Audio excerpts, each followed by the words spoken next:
Assalamu alaikum and welcome back on my channel Sarfazar Academy. Today our topic is from the grammar class and that is interjection.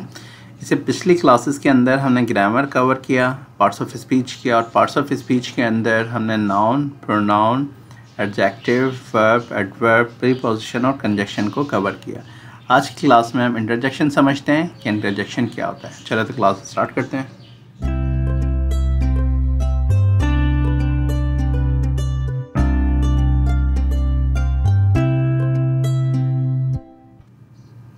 Interjection, पहले इसकी short definition देख लेते हैं।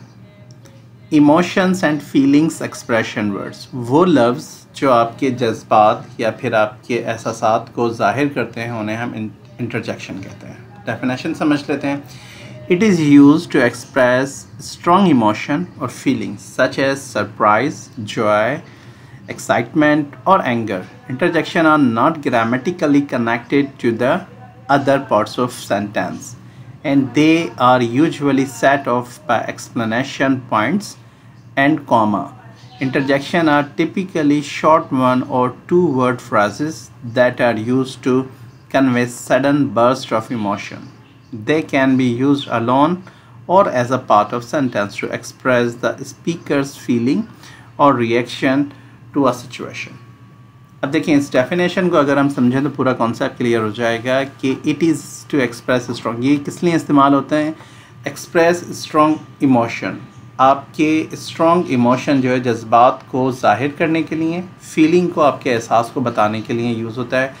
Surprise, अब बताते किस तरह है, कोई आपको सरप्राइज़ मिला हो, कोई आपको खुशी हो, कोई एक्साइटमेंट हो, आपको किसी चीज़ का गुस्सा हो, इन चीज़ों के लिए जो लफ्ज़, इन चीज़ों को जाहिर करने के लिए जो आप लफ्ज़ इस्तेमाल करते हैं वो इंटरजेक्शन होता है।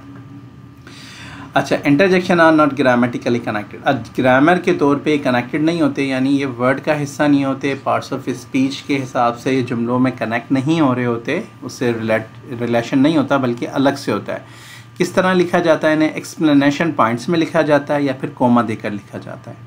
इंटरजेक्शन जो है ये शॉर्ट होते हैं, या तो एक लफ्ज़ होता है या फिर दो वर्ड का फ्रेज़ होता है जो आपकी अचानक की फीलिंग को, सडन इमोशन को जाहिर करने के लिए यूज़ होते हैं।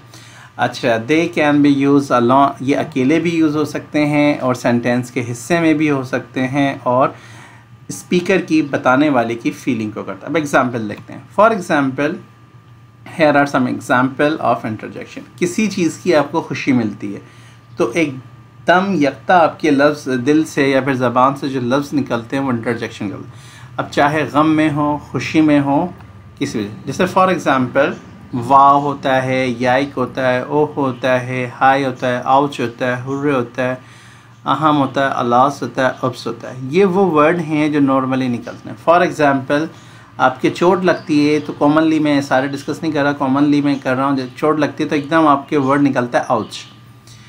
इसी तरह अगर कोई अच्छी खबर सुनते हैं तो फ़ौरन आपके लफ्ज़ से, मुंह से एक लफ्ज़ निकलता है, दैट इज़ वाओ। बाज़ औक़ात कोई बुरी खबर सुनते हैं तो हमारे लफ्ज़ निकलता है oops. These words are called interjection. ये वो होते हैं जो अचानक कुछ खबर सुन के सडन एक्शन, सडन इमोशन को आपको जाहिर करने के लिए जो लफ्ज़ इस्तेमाल होते हैं। सेंटेंसेस की अगर बात करें, फॉर एग्ज़ाम्पल, आपने कोई एक व्यू देखा जो बहुत खूबसूरत था, अचानक से आप कहते हैं wow that's an amazing view, कितना खूबसूरत व्यू है ये। इसी तरह फॉर एग्ज़ाम्पल, आप कहीं जा रहे थे, आपको लग गए तो आप कहते हैं ouch that hurt my toy.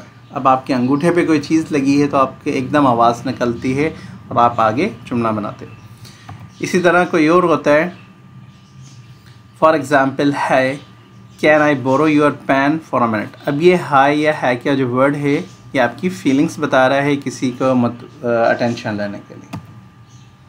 Alas, for example, आप गम के अंदर एक लफ्ज़ यूज़ करते हैं, आई miss the last train home. कोई आप फॉर एग्ज़ाम्पल, आप अपने घर आ रहे थे और रास्ते में जो आपकी ट्रेन थी वो निकल गई तो आप अफसोस में कहते हैं alas I miss the last train to home, मतलब मेरी जो लास्ट ट्रेन थी जो मुझे घर पहुँचा सकती थी वो निकल गई, तो उस गम में आप जो वर्ड यूज़ कर रहे हैं। फॉर एग्ज़ाम्पल, वो आपकी खुशी हुई है, फॉर एग्ज़ाम्पल आपने गेम जीता तो आप एक लफ्ज़ निकालते हैं hurray we won the game.